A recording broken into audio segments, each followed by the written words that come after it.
प्रधानमंत्री नरेंद्र मोदी जी, क्या आपको विपक्ष के सवालों से डर लग रहा है?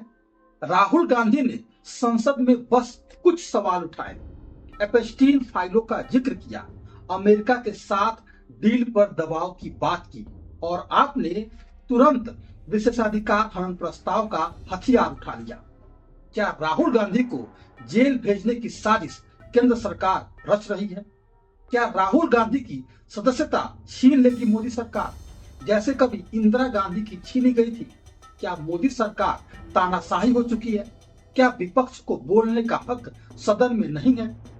दोस्तों, संसद का बजट सेशन इस समय चल रहा है और राहुल गांधी ने लोकसभा में जोरदार हमला किया है मोदी सरकार पर। राहुल गांधी ने कहा कि अमेरिका के साथ जो अंतरिम व्यापार समझौता हुआ है वो प्रधानमंत्री नरेंद्र मोदी पर दबाव की वजह से हुआ।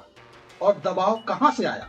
एपस्टीन फाइलों से आया, जहां केंद्रीय मंत्री हरदीप सिंह पुरी का नाम आया है। राहुल ने साफ कहा है कि अमेरिका के न्याय विभाग की फाइलों में हरदीप सिंह पुरी का नाम है और अनिल अंबानी का भी नाम है। राहुल गांधी सवाल उठा रहे हैं, क्या ये संयोग है कि मोदी जी अचानक से अमेरिका के साथ डील करने को राजी हो गए, वो भी इतनी आसानी से? राहुल गांधी ने ये सवाल क्या उठाए कि मोदी सरकार बौखला गई? नरेंद्र मोदी जी, आपसे सीधा सवाल देश पूछ रहा है, क्या अमेरिका ने एपस्टीन फाइलों का इस्तेमाल करके आपको दबाव में लिया है? राहुल गांधी ने कहा कि 50% भारत की अर्थव्यवस्था बाहरी क्षेत्र पर टिकी है और आपने 9 व्यापार समझौते कर लिए, लेकिन ये वाला डील क्यों इतना जल्दी किया? क्या दबाव था आप पर? क्या पीएम ने देश को बेच दिया? क्या विपक्ष को चुप कराने के लिए विशेषाधिकार हनन प्रस्ताव सदन में लाया जा रहा है?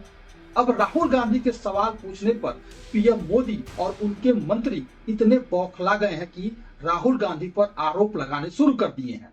भाजपा के सांसद निशिकांत दुबे ने तो संसद में एक फाइल को प्रस्तुत किया और आरोप लगाया कि राहुल गांधी सोरास फाउंडेशन और अमेरिकी अंतर्राष्ट्रीय विकास एजेंसी से जुड़े हैं। ये दोनों संस्थाएं भारत के खिलाफ में काम करती हैं।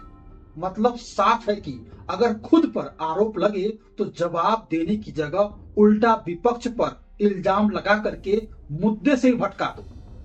और ऐसा ही काम इस समय केंद्र सरकार और उनके मंत्री, उनके सांसद कर रहे हैं। दोस्तों, याद रखो, इतिहास गवाह है, 1978 में इंदिरा गांधी पर भी ऐसे ही विशेषाधिकार प्रस्ताव पास हुआ था और उनकी सदस्यता छीन ली गई थी। बाद में इंदिरा गांधी को जेल जाना पड़ा। 1976 में सुब्रमण्यम स्वामी पर भी ऐसा ही हुआ और अब राहुल गांधी पर ऐसा ही करने की कोशिश हो रही है। क्या ये लोकतंत्र है, जहां विपक्ष सवाल पूछे तो सजा मिले? क्या मोदी सरकार इतनी कमजोर है कि एक सवाल से सरकार पूरी हिल जाए?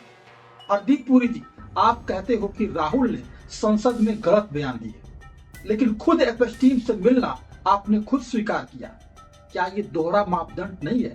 आप पेट्रोलियम मंत्री हो, देश की तेल नीति संभालते हो, लेकिन ऐसे लोगों से मिलते हो। पुरी जी एपस्टीन से मिले। हरदीप पुरी जी, क्या आप जनता के बताओगे कि पूरा सच क्या है एपस्टीन से मिलने का? क्यों एपस्टीन से मिले?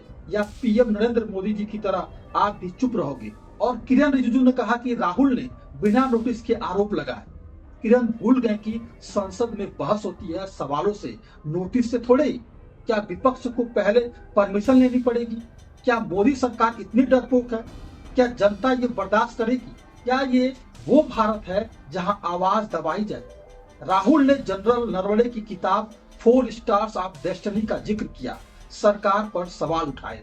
सरकार ने कहा कि जानकारी वेरीफाई नहीं है तो कोई जवाब भी नहीं देंगे। लेकिन क्या केंद्र सरकार खुद जवाब देगी? दोस्तों, केंद्र सरकार कहती है कि राहुल ने सदन में गलत जानकारी दी, लेकिन असली गलती तो मोदी सरकार कर रही है, सवालों से भागकर।